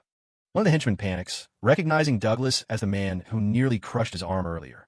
Douglas's cold, intense stare is more than enough to terrify the entire gang. Carlos and his men immediately turn tail and flee, screaming that they'll remember this. The tension breaks as Douglas apologizes for his late arrival. Holding Robbie in his arms, he tells the Madam and Princess Rose that he's decided to accept the bouncer job. The workers are overjoyed that their tall fellow has finally agreed to help them. Princess Rose thanks him personally, though her gaze is a bit more intense than he expected. She leans in close, promising him whatever he wants in return for his service, which makes Douglas very nervous. Suddenly, a young woman with long dark hair and a ruffled dress comes charging in, brandishing a large shovel. She lets out a fierce battle cry, announcing she's there to save Princess Rose, only to find the threat is already gone. The shovel girl looks around in total confusion, wondering where all the bad guys went. She remains puzzled as she stands there in her white and black outfit, shovel still at the ready. Just as Douglas arrives, a girl is busy working out front. She turns around and instantly recognizes him as the guy from the carriage. Turns out she's a worker here. Veronica immediately tries to play it cool, acting like they're barely even acquaintances. But then she grabs the man, insisting they need to have a little private chat. She drags the poor guy and Robbie away from the others, looking pretty desperate. Once they're alone, she gets aggressive, threatening him to keep his mouth shut about her trying to scam him before. Douglas Ford just stands there, unfazed by the sudden hostility. He asks why she's so worried, and she screams that she doesn't want anyone knowing she was a small-time scammer. He tells her he won't say a word, but she demands proof that he'll actually stay quiet. She yells that a man's word is the most unreliable thing in the world. Seeing he isn't budging, Veronica shifts gears and tries a different approach, a bribe. She gets way too close for comfort, offering herself if he'll just dump Robbie somewhere for the night. The little girl stands there completely baffled by whatever just happened. The bouncer doesn't even flinch. He just starts lecturing her about how kids shouldn't be acting so suggestive. Veronica loses it, shouting that she's not a kid and that his eyes must be rotten if he's not interested. He repeats that he'll keep the secret, but he's not taking her money or her bribe. Douglas explains that adding money turns a promise into a contract, and he'd rather just give his word. That just makes her angrier because his word is exactly what she doesn't trust. She screams that money is the only thing that's never betrayed her, holding onto her coins like a lifeline. The man stays silent, wondering what kind of life made her this cynical. Veronica storms off, calling him a stubborn old man, while kicking up dust. But Madam is right there to catch her, demanding to know what all the shouting is about. Princess Rose steps in too, telling the girl she's acting like a total brat. Seeing the elegant woman makes Veronica turn bright red in an instant. The owner apologizes for the chaos and officially introduces Douglas as their new bouncer. With the drama settled for now, they head inside the large establishment. Sitting down for tea, Madam apologizes again for the scene their tomboy caused. The bouncer tells her not to worry about it, and tries to get back to discussing the job. She explains that a noble named Carlos has been obsessively harassing Princess Rose. Douglas listens intently as she describes how the harassment has been weighing on everyone. It's gotten so bad that the men they hired before were getting trash thrown at them and coming back injured. Robbie is busy snacking while her father asks if they can just stop pulling in customers from the street to stay safe. Madam sighs, saying they can't. Talking to people is the only way for the newer girls to make a living. He realizes he only has 4 days to fix this, and he needs a solution that works after he's gone. He sits there thinking hard until something catches his eye. The man suddenly asks the owner about the handkerchief she's holding. Just then, someone upstairs drops something, briefly interrupting their serious talk. Douglas has a realization. If the streets are too dangerous, they should just attract customers from the windows instead. The woman points out that they'd have to yell to be heard, and there's no way to actually touch the customers that way. He holds up a lacy handkerchief, suggesting that physical touch isn't the only way to get a man's attention. Madam's eyes light up as she realizes he's talking about playing hard to get. While they're planning, the girl comes over with a flower she picked, and Douglas gives her a warm thanks. Douglas gets to work, sitting at the table with Robbie while he carefully cuts through stacks of old fabric. He tells Robbie she'll find out soon enough what he's planning, and the little girl watches in awe as the first shapes start to form. Robbie's eyes go wide as she holds up the finished product, a perfect little flower made entirely of cloth. Douglas explains the plan. They'll make a whole bunch of these and shower them from the windows to catch everyone's eye. Madam wants to wake up the other girls to help, but Douglas insists on letting them sleep while they handle the sewing themselves. The owner is genuinely touched by his kindness, but Douglas just focuses on his work, comparing his fake flower to the real one Robbie found. Robbie is more than happy to pitch in, eagerly crumpling up the cloth to give the flowers a more natural, wrinkled look. The two of them spend hours together, snip-snapping away until the table is buried in colorful fabric blossoms. As the sun begins to set over the establishment, the massive project is finally nearing completion. Robbie is practically glowing as she looks over the mountain of flowers, amazed that they actually managed to make so many. She imagines how happy people will be when they see all these beautiful flowers floating down from the sky. Seeing her so excited makes Douglas smile, hoping her wish for a little more happiness in the city comes true. The next morning, a group of girls from the house come rushing down the stairs, completely blown away by the sight. They can't believe how real the cloth flowers look and start peppering Douglas with questions about who made them. He introduces Robbie as his daughter, but the girls seem to recognize him from somewhere else entirely. One of them suddenly screams in realization, asking if he's actually the famous dad adventurer. The man is caught off guard, wondering how on earth word of his nickname from Addington reached this city. That's when one of the girls slams a newspaper onto the table, proving that his reputation is officially preceding him. The headline is hard to miss. It's a whole story about his great feats in Addington, complete with a drawing of a dragon. The girls are all over him now, amazed that the guy who defeated a legendary dragon is standing right in their living room. Madam joins in, mentioning that she knows he's the one who took down Matlock and freed all those orphans. Douglas tries to play it down, looking a bit bashful about all the sudden attention and praise. But the mood shifts instantly when Veronica appears on the stairs, looking down at them with pure venom in her eyes. She mocks him for gloating over his good deeds, calling him a fake and absolutely disgusting for pushing his help on people. Madam tries to step in and defend him, but Veronica isn't listening to anyone anymore. The girl screams that she'll never thank him as long as she lives, and she doesn't want to feel like he saved her. She bolts out of the room before anyone can say another word, leaving a heavy silence behind her. Princess Rose just sighs and gestures, commenting that Douglas really got bitten by that one. The adventurer looks pretty somber as the group breaks up, and he suggests taking a quick walk to clear his head. Princess Rose offers to go with him, telling Madam not to worry because it was just a kid having a tantrum. While they're walking, Douglas asks the question that's been on his mind. Was Veronica one of the girls sold by that orphanage? Princess Rose doesn't give a straight answer at first, instead asking him what he'd even do if she was. He apologizes if he's being nosy, but he feels like he needs to know the truth about what she's been through. Princess Rose reveals a personal secret. She has a 4-year-old daughter she's been raising since she was 15. She tells him that humans can't be gods, and he shouldn't jump into things blindly trying to save everyone. A gust of wind blows through the garden, and Douglas admits she's right, even if he can't ignore suffering. The woman looks at him as he explains that even if there's only a tiny chance he can help, he has to reach out. He catches a single petal, stating that helping those in need is the whole reason he became an adventurer in the first place. Seeing the look in his eyes, Princess Rose realizes he's just too stubborn for his own good. She finally relents and confirms his suspicion. Veronica really was one of the children sold off by that terrible orphanage. It all started 6 years ago, back when Veronica was only 9 years old. Douglas Ford is completely floored to hear she was just a child when it happened. Princess Rose explains that the manager back then was a piece of trash hooved by kids without a second thought. In a flashback, a young Veronica is hiding in a dark stable, sobbing until a light suddenly breaks through the darkness. It's Princess Rose looking down at the terrified girl and asking who she is. Instead of being cruel, Rose steps in as her new mentor and checks the bruises from where the previous manager hit her. She gives her a cold dose of reality, telling her that for kids who are bought and sold, there really isn't anywhere left to run. Holding the girl close, Rose tells her that if she ever wants to be truly free, her only choice is to keep living here and survive. From that day on, something inside Veronica snapped. She stopped running and started working like she was possessed, saving every single coin she earned to buy back her freedom. But 6 years later, a letter arrived from the military police. She was free because her sale had been illegal all along. Rose tells Douglas that even though they all celebrated her freedom, Veronica showed up at their door again just a few days later. She came back broken, feeling like she was already too far gone to ever live a normal life in the outside world.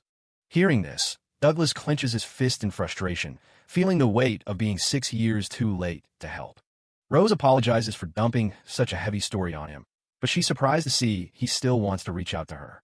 He says he just wants to talk to her, thinking back to when Veronica questioned why anyone would bother being nice to someone like her. Seeing his sincerity, a soft smile finally touches Rose's face. Later that night, Veronica is sitting alone on the edge of a roof, looking out over the city lights. Her quiet moment is interrupted when a voice calls out her name. It triggers a flash of the nightmare she lived through, full of faceless people and the lies she was told as a child. She jolts back to reality, realizing Douglas has actually come to find her. She immediately puts her guard back up, telling him not to bother if he's here for an apology. When he says he isn't looking for one, she gets even more defensive, telling him that just looking at him makes her sick. She screams at him, lashing out at all the adults who never showed up when kids like her were being discarded. Instead of arguing back, Douglas simply bows his head in a deep, silent apology. He tells her he's sorry on behalf of all the adults who failed to save her and the other children 6 years ago. Veronica is stunned, asking him why on earth he's apologizing when she's just taking her anger out on him. He gives her a look that's filled with genuine regret. For him, it's not about who's at fault. He just feels the pain of not being there to stop their suffering. He looks her in the eye and says it again. He's sorry he wasn't able to save her back then. The walls she built up for years finally start to crumble as she struggles to hold back her tears. She tries to fight it, claiming she's already ruined, but Douglas shuts that down, telling her he got a second chance at his age, so she definitely can too. He reminds her that the world is massive, and she still has all the potential in the world to become whoever she wants to be. He reaches out and gives her a gentle pat on the head. Robbie jumps in to help, patting her too, which sends Veronica into a blushing mess as she yells at them to stop treating her like a kid. But she can't hold the act up anymore and collapses into him, sobbing her heart out. She just lets it all go, finally crying the tears she's been holding back since she was 9 years old. Her cries echo out over the quiet rooftops as the long night finally starts to come to an end. A few days later, the city is buzzing with excitement for a special festival. It's the flower scattering ceremony, where the women of the district throw roses down to the crowds below. Princess Rose stands on the balcony, teasing the crowd that a special service awaits anyone lucky enough to catch one. The crowd goes wild, trying to grab a flower, while Veronica watches the chaos from a distance. With a rose in hand, Veronica finally feels free to start over, while Douglas and Robbie cheer her on from the festival below. Veronica takes a moment to herself, reflecting on who she really wants to be. Looking up at the falling petals, she realizes she finally has the freedom to choose her own path. Life at the establishment settles into a peaceful routine for the next few days. Though she's still a bit shy, Veronica starts following Douglas Ford around, hiding whenever he looks her way. She still gets flustered easily, yelling at anyone who points it out, while Douglas just watches with an amused look. Madame breaks the quiet, mentioning that Carlos Morius's father, Baron Morius, is returning to town tomorrow. She hopes that reporting the kid's behavior to the Baron will finally get him to back off. Douglas realizes his plan to sell the cursed item to the Baron might be ruined now that he's made an enemy of his son. Madame tells him not to worry, though Douglas knows this means today is Carlos's last chance to act. For a while, things stay quiet as the girls go about their chores and hang the laundry. Suddenly, the front gate is kicked wide open, shattering the calm afternoon. Carlos marches in with a smug look on his face, clearly back for another round. He hasn't learned a thing, immediately demanding that they hand over Princess Rose. But this time he brought real backup, a squad of veteran mercenaries all the way from the capital of Balzac. He gloats about his expensive new muscle, telling Douglas he stands no chance against actual professionals. Douglas realizes the guy had been quiet lately because he was just waiting for these reinforcements to arrive. He tries to reason with the kid, telling him that hiring a mercenary army for a crush is way beyond overkill.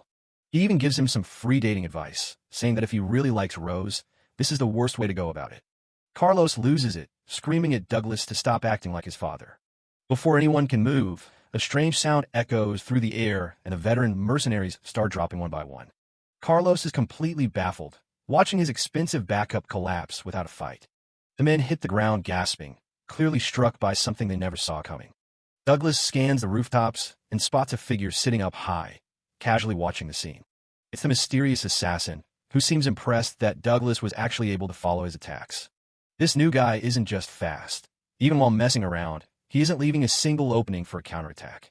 The fallen mercenaries are in agony, their bodies feeling like they're burning from the inside out. The assassin doesn't stop there, launching another wave of lethal projectiles toward the group. Douglas reacts instantly, using his wind magic, Gale, to blow the attacks away from the girls. He realizes the guy is using needles laced with deadly poison magic. The assassin stops and looks at him, genuinely confused as to why Douglas would bother saving his enemies. He mocks Douglas for being super naive, noting that someone with his skills shouldn't have any hesitation to kill. He reveals he's been monitoring Douglas ever since his encounter with the Fenrir, which explains how he knew about his power. Then he turns his predatory gaze toward Robbie, making it clear she was the real target all along. Robbie freezes in place, trembling as she feels the pure malice coming from the rooftop. The assassin finds the situation hilarious, offering Douglas a round of applause if he can figure out his plan. Douglas remains silent, his expression darkening as he focuses on a new threat. The killer drops the act and states his goal. He's taking the rabbit and leaving. Douglas pulls Robbie behind him, making it perfectly clear that he isn't taking anyone. He doesn't know who this guy is, but it's obvious he's a direct threat to Robbie's life.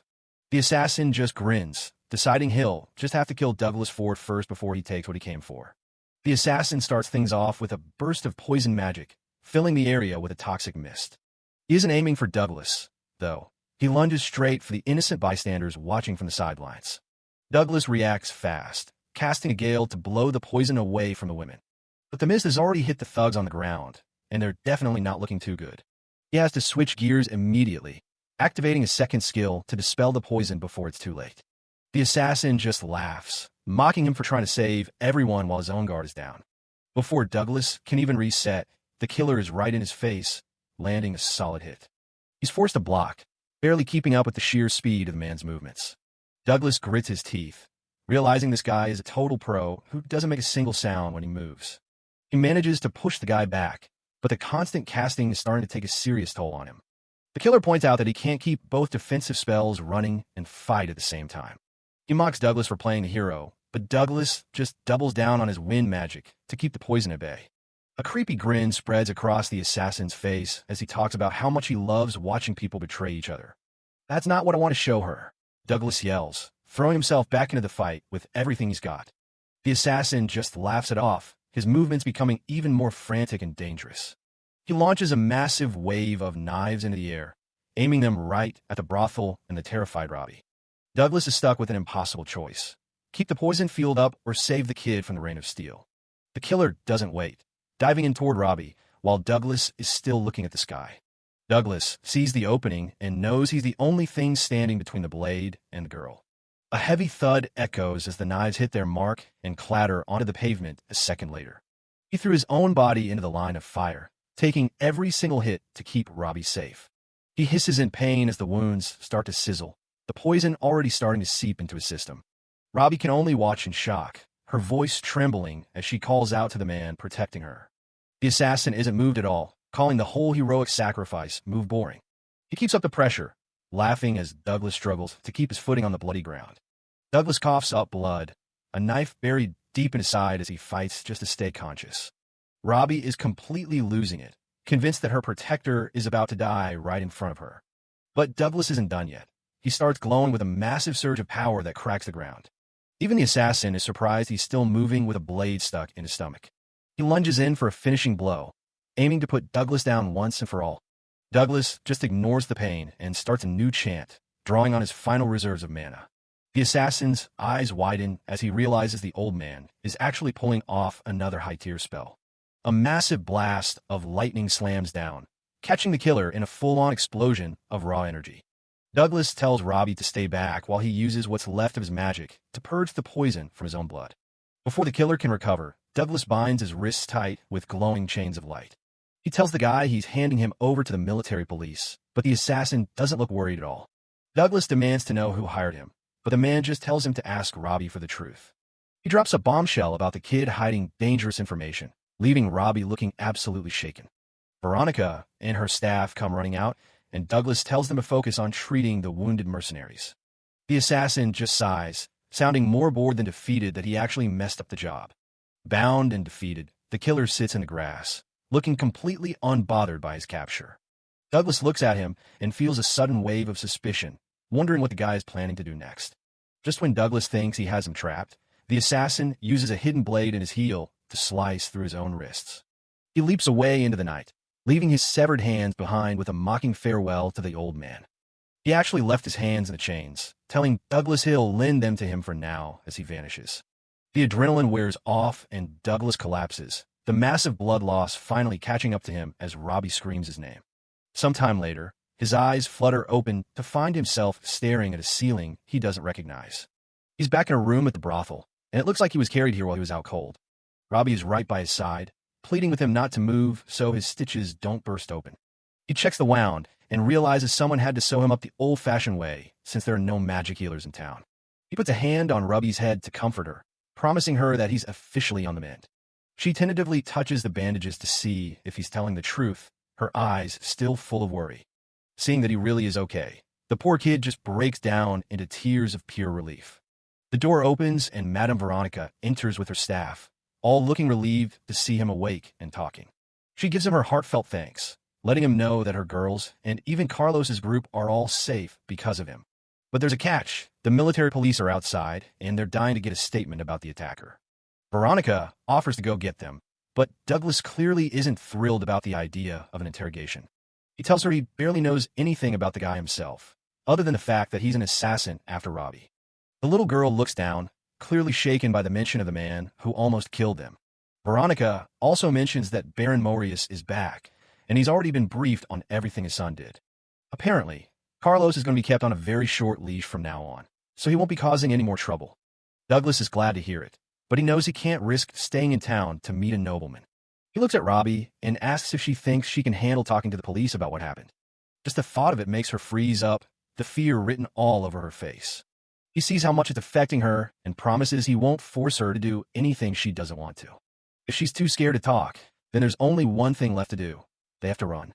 He starts making a plan to sneak out onto the radar, promising to leave a letter so Veronica doesn't get in trouble. They get their things together as quickly as they can, hoping to slip away before the police get suspicious. But they don't even make it down the hall before they're caught red-handed by Veronica. She calls them out for acting like total amateurs, asking if they really thought they could fool her with that act. She tells him straight up that he's a terrible liar, but she's not there to stop them. Instead, she's arranged for a supply carriage to smuggle them out of the city under the cover of darkness. She explains that taking the safest way out is the best move since he has a child with him. The girls gather around to say goodbye, telling them they'll treasure the fake flowers they made together. Even the staff members who were saved by Douglas's magic come out to show their gratitude one last time. Robbie gives them a small smile, and you can see how much these people have grown to care for her. As she watches them leave, Veronica realizes she doesn't want to live in the shadow of her past anymore. She smiles to herself, deciding to look forward and find a path she can be proud of. Tucked away in the back of the carriage, Douglas and Robbie finally start to relax as the city disappears behind them. The brothel staff waves them off from the rear entrance, wishing them luck on their journey. Robbie waves back until they're out of sight, a bit sad to leave her new friends behind so soon. The carriage rattles along the quiet road, leaving the lights of the city for the dark expanse of the forest. Eventually, they hop out and start walking on foot, with Douglas figuring they're finally far enough away to be safe. Robbie looks up at him with guilt in her eyes, apologizing because she feels like it's her fault they're on the run. Douglas keeps a steady pace through the forest, reassuring Robbie that she doesn't have to force herself to talk if she isn't ready. But the little girl is overwhelmed with guilt, convinced that staying with her will only lead to more danger for him. Tears well up as she reveals the dark truth she's been carrying. She believes she's a cursed child meant to be sacrificed to the devil. Douglas stops in his tracks, his heart sinking as he realizes she's referring to the people in black and the horrors they've put her through. He turns to her with a gentle expression, telling her that while he's glad she wants to open up, he never wants her to feel like she has to. He promises to always be there to listen whenever she's comfortable, and that he'll accept whatever she has to say. Robbie gives him a soft, shaky thank you, her fear beginning to ebb away in the face of his kindness. Douglas notices the small, forced smile on her face and remembers her telling him on the day they met that she had no home to go back to. His original plan was to take her to Balzac and find a proper family to take care of her, thinking that would be best. But as he looks at her now, he starts to wonder if a caretaker could really protect her from the assassins still on her trail. He realizes that her biggest fear was being left alone again after he found someone else to look after her. He sees how kind she is, trying to carry the weight of the world on her shoulders, just so she doesn't put anyone else in harm's way. He decides right then and there to scrap the old plan. He can't just hand her off to a stranger when she's this terrified. He thinks about all the things she's missing out on: a comfortable life in a city, friends her own age, and someone to teach her about the world. Even though he's just a wandering 37-year-old man who knows nothing about raising a girl, he knows one thing for sure. He wants to make her happy. He drops the one need to look her in the eye and ask the question that will change both of their lives forever. Would you please join my family for real? Robbie is stunned into silence, her mind racing with the fear that staying with him will only bring him more trouble. Douglas ignores the danger, telling her to focus only on what she wants, and she finally finds the strength to say the words out loud. Through tears of joy, she screams that she wants to stay with him forever, finally calling him Dad with all her heart. He pulls her into a tight embrace, promising to protect her from anyone who tries to hurt her and to make her the happiest girl in the world. Today, they've officially become a real family, marking the end of one chapter and the start of a brand new journey. With their new bond forged, Douglas and his beloved daughter set their sights on the capital city of Balzac. As the wind continues to blow through the forest, the old adventurer and the little girl walk forward into their uncertain but hopeful future.